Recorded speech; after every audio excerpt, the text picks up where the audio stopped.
If I asked you to sit down right now and write out every single English word you use today, you would probably give me a list of thousands. Oh, easily. I mean, think of all the emails you sent, the conversations you had over coffee. Right, or even the things you listen to, like this deep dive.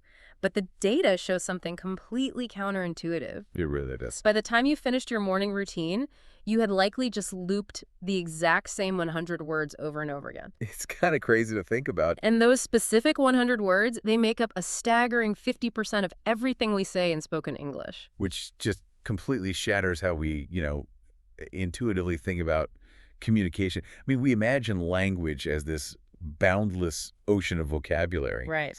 But in everyday reality, it's a highly restricted, incredibly efficient recycling plant. Exactly. And for you listening, whether you're trying to master English yourself or you're just fascinated by the hidden mechanics of human communication, this statistic is the ultimate hack. It really is. So today's deep dive is all about reverse engineering that efficiency.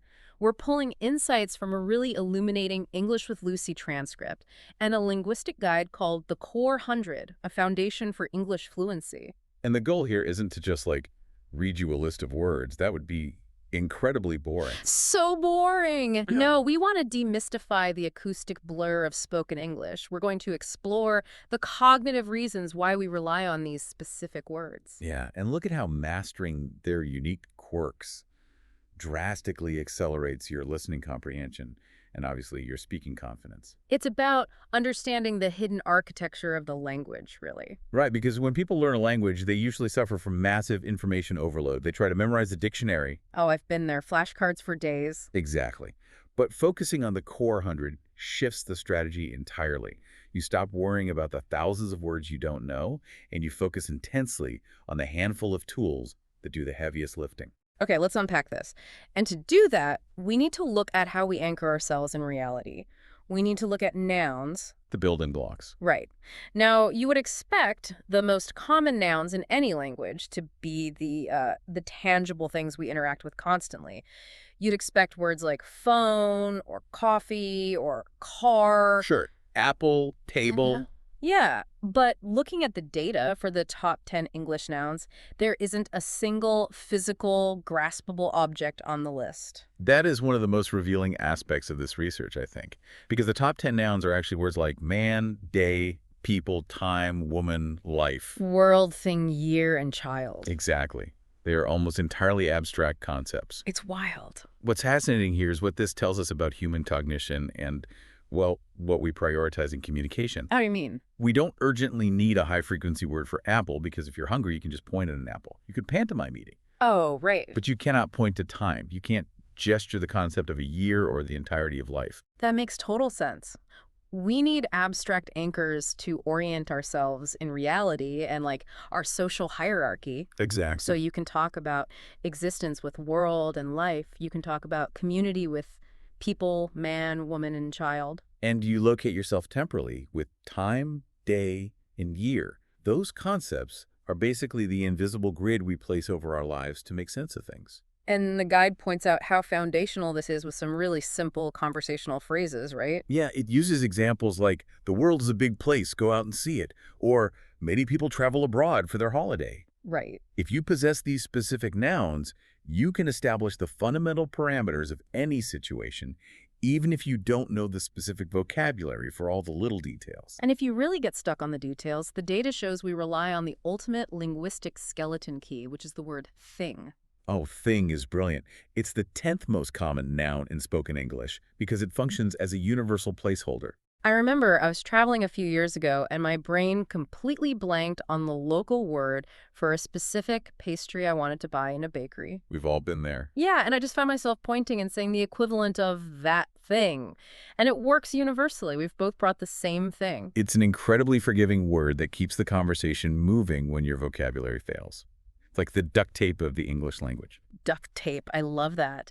But having these conceptual anchors, these nouns, is really only step one. Right, because if you just walk around saying man, time, thing, you're going to sound incredibly unnatural. Yeah, you need to refer back to these concepts quickly without repeating them endlessly. Saying, the man went to the man's car because the man wanted to drive is agonizingly clunky. Painful to listen to.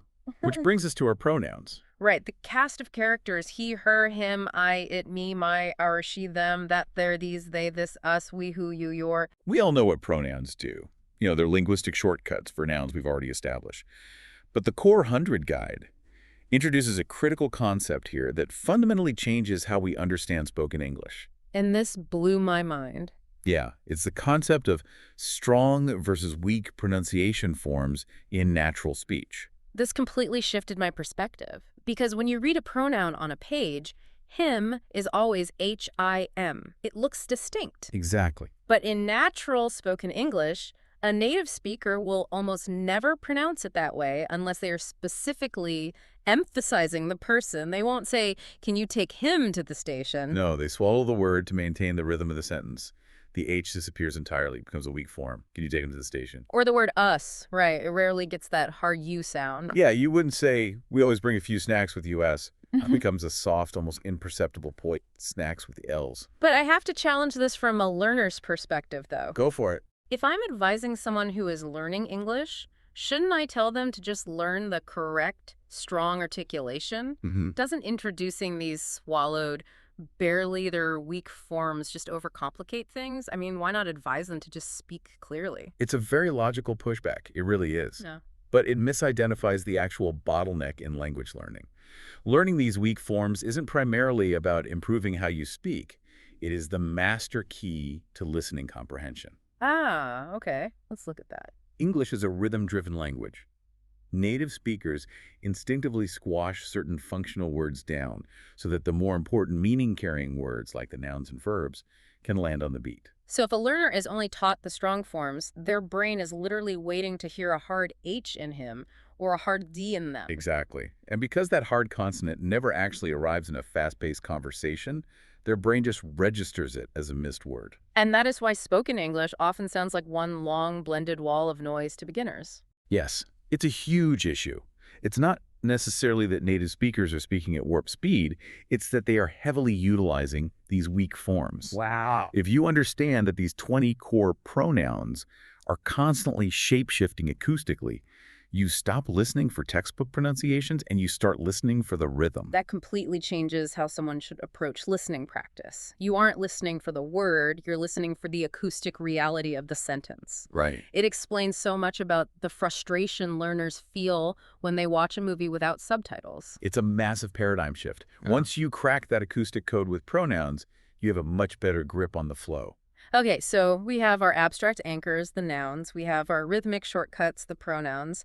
Now we need to activate them. We need to look at verbs. The action. Yeah, and looking at the high-frequency verbs on this list, they are basically linguistic Swiss Army knives. We're looking at words like come, find, give, get, go, have, know. Listen, look, make, say, see, tell, think, use, want. You don't need a massive vocabulary of highly specific verbs if you master just these 16. Absolutely not. Think about a word like get.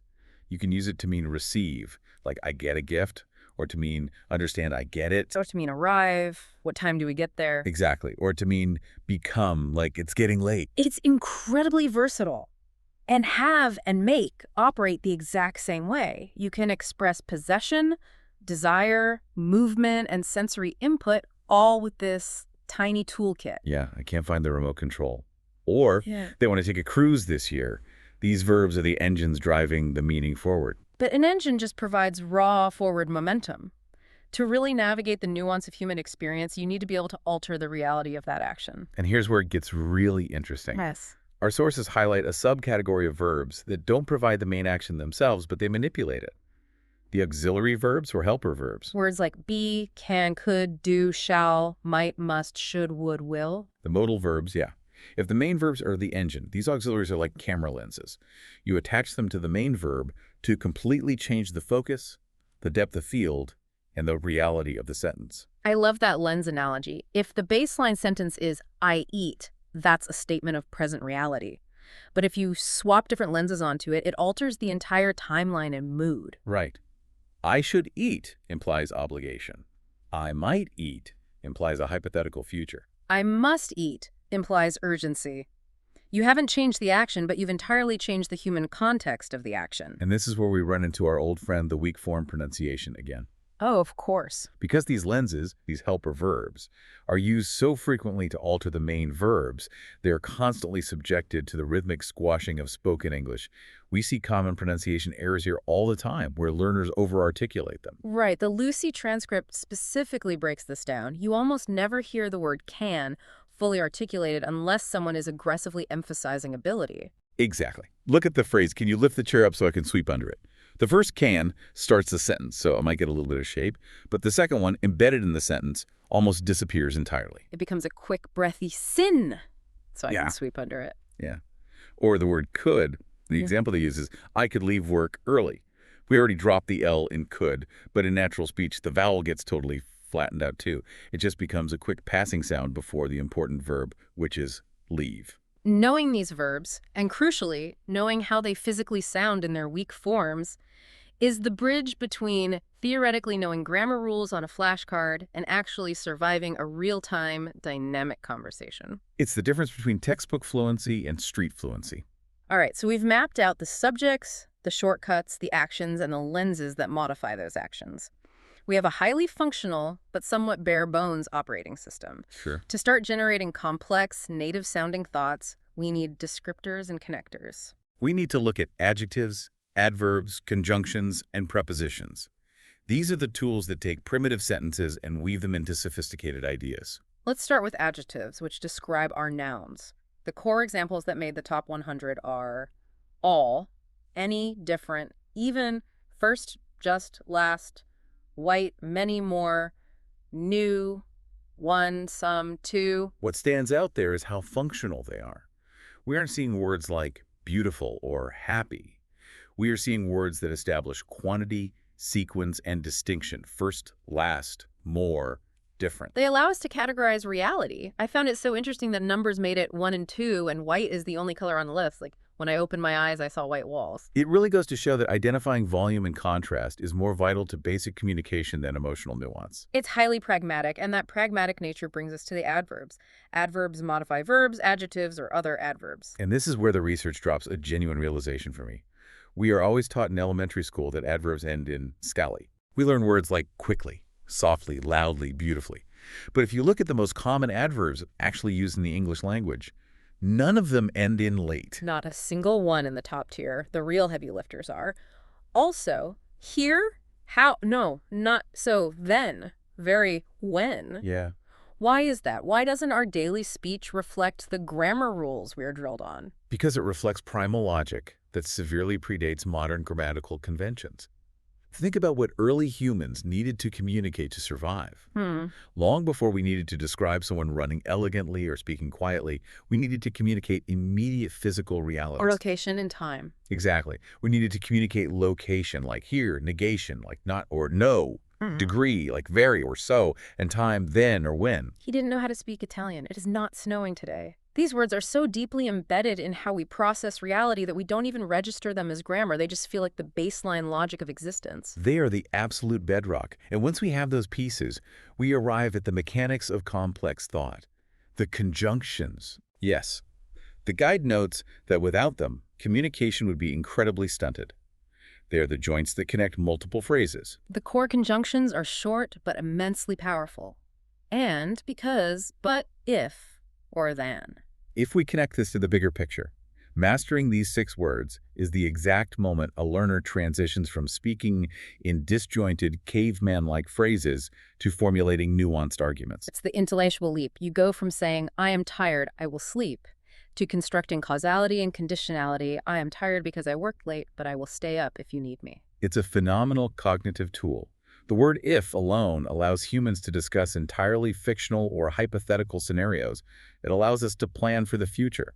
Without "if," we are stuck in the present reality. It is amazing how much intellectual heavy lifting is done by a 2-letter word. It really is. And we secure these complex, hypothetical thoughts into physical space using prepositions, words that show spatial or temporal relationships: about, at, by, for, from, in, into, on, to, with. I'll be there in about 5 minutes. Turn right at the end of the street. Just put it in the box. They establish the physical geometry of what we were saying.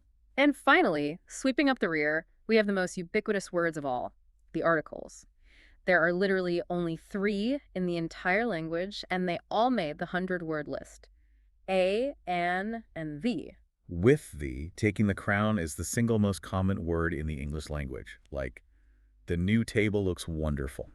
Okay, so if we take a step back and look at the whole board, we've systematically decoded these 100 core words. We've looked at the abstract nouns, the rhythm of pronouns and auxiliaries, the primal logic of our adverbs, and the intellectual power of conjunctions. We've reverse engineered the blur. Exactly. But knowledge is only truly valuable when it leaves the theoretical realm and gets applied. Right. Knowing the blueprint of a house doesn't mean you can instantly build one. So what does this all mean for the listener right now? How does someone take this statistical reality and turn it into actual conversational fluency? Because the sources emphasize that this list is a strategic starting point. It's the runway.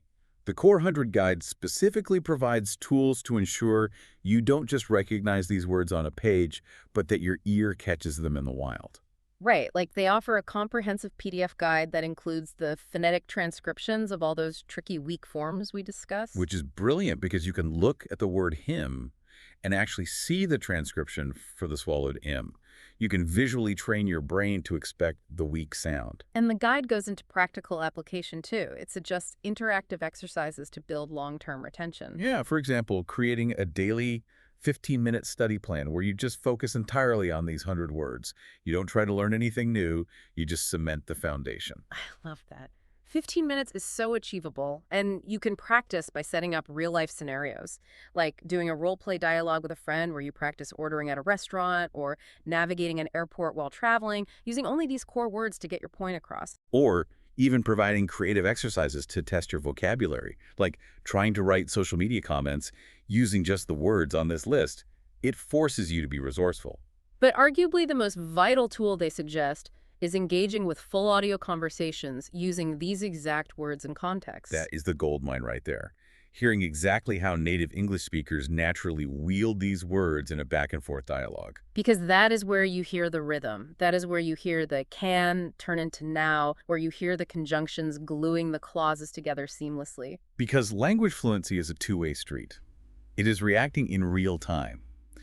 By isolating these 100 words in audio practice, a learner drastically accelerates their listening comprehension. They stop trying to translate thousands of random vocabulary words in their head. Exactly, and they tune their ear to the rhythmic machinery of the language. It completely cures the information overwhelm. You aren't trying to boil the ocean. You are just mastering the engine, the lenses, and the structural joints. It proves that language isn't just a chaotic pile of words. It's a highly structured system that leans heavily on a very tight, incredibly efficient set of tools. I love how this deep dive completely reshapes how we view effective communication. From understanding why abstract concepts like time and people dominate our nouns, to realizing that mishearing a fast-paced conversation isn't your fault. No, it's just the acoustic reality of weak forms. Right, this 100-word strategy feels like getting handed the master key. It demystifies the entire process. It really does. But stepping back from language learning for a second, exploring this data leaves me with a slightly provocative thought to mull over, and I want you listening to think about this too. Oh, I like where this is going. If just 100 words really do make up 50% of spoken English, how much of our daily communication in our own native language relies on a tiny, repetitive loop? It's a fascinating question. Are we all just walking around recycling the exact same few dozen words every single day to express the entirety of our complex human experience without even realizing how repetitive we are? Does our limited vocabulary shape the boundaries of what we can even think or feel on a Tuesday morning? That is a slightly terrifying but brilliant concept to end on. It really makes you evaluate the guardrails of your own self-expression. Next time you're sitting on a train or grabbing a coffee at a cafe, just tune into the conversation at the next table over. Listen for the is, the swallowed cans, the conditional ifs, the universal things. Once you know the architecture is there, you won't be able to unhear it. Thank you so much for joining us on this deep dive. Go out, listen closely, and we will catch you next time.